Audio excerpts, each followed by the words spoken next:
Hello, my legion. How y'all doing today? And it's time to do episode number 97, or film number 97, the most underappreciated movies in the world. I want to talk today about Nightbreed. Now, what happened? Oh, now my effect went away. Now, what happened was I saw this in 1990 when I was in the Army to pretty much a packed house, right? And it basically involves this one guy who's led to believe he's a serial killer by an evil psychiatrist played by David Cronenberg. And he finds refuge in an abandoned cemetery called Midian, and there's a tribe of monsters and outcasts known as Nightbreed that hide from humanity. And they all have their own different powers. He went there and he gets bit by one of the guys, by one of the monsters. And then he actually becomes Nightbreed. He goes back and gets captured and he gets shot to death. At least they thought he was, and he found he can't die. So he's down with the Nightbreed.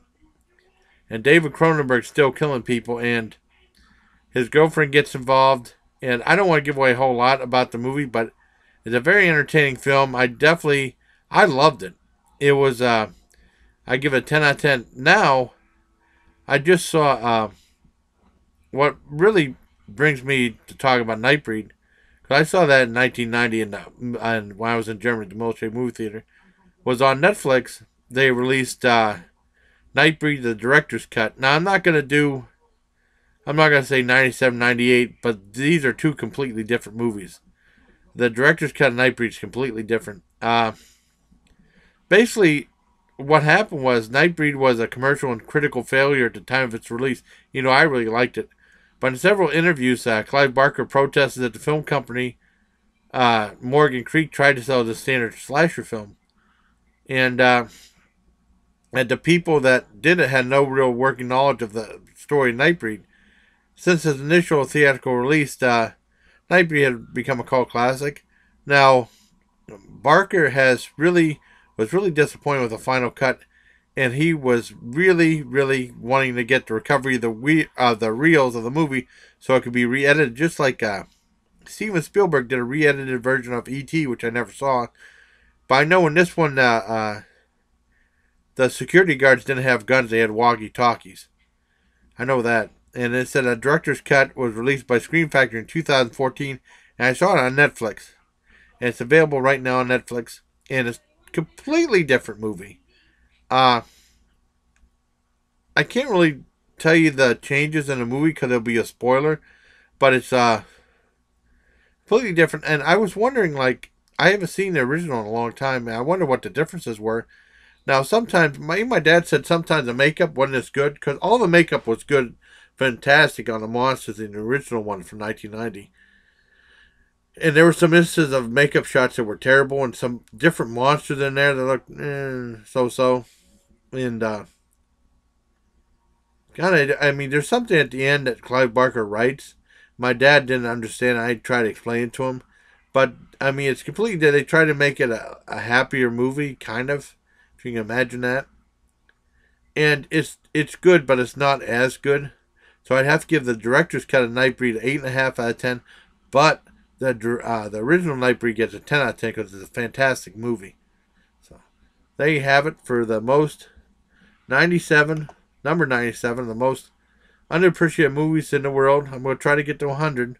I got to find some more underappreciated movies. Also, I saw Critical Condition with Richard Pryor, and I really enjoyed it. I don't know if I would say it's underappreciated, but I thought it was very entertaining. He plays, so one guy gets pinched by he wants to get money for, like this thing of Cineplexes he wants to do.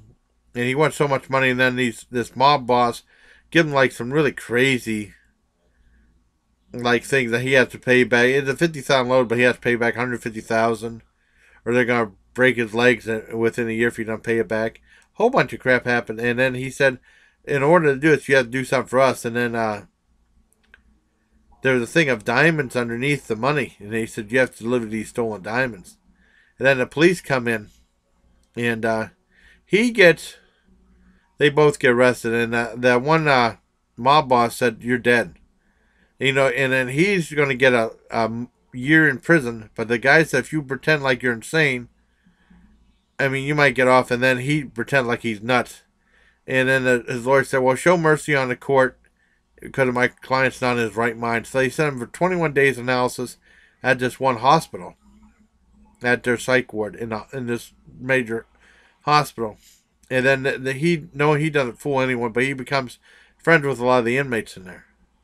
And this giant hurricane is approaching, right? And there's a bunch of chaos, and then he was supposed to get a whole bunch of stuff happen. He gets confused. This one administrator who he ended up falling in love with actually mistakes him as a doctor. So the rest of the movie is him impersonating a doctor. So I don't want to give away any of the rest of the movie. But I will say Randall Tex Cobb is in the movie.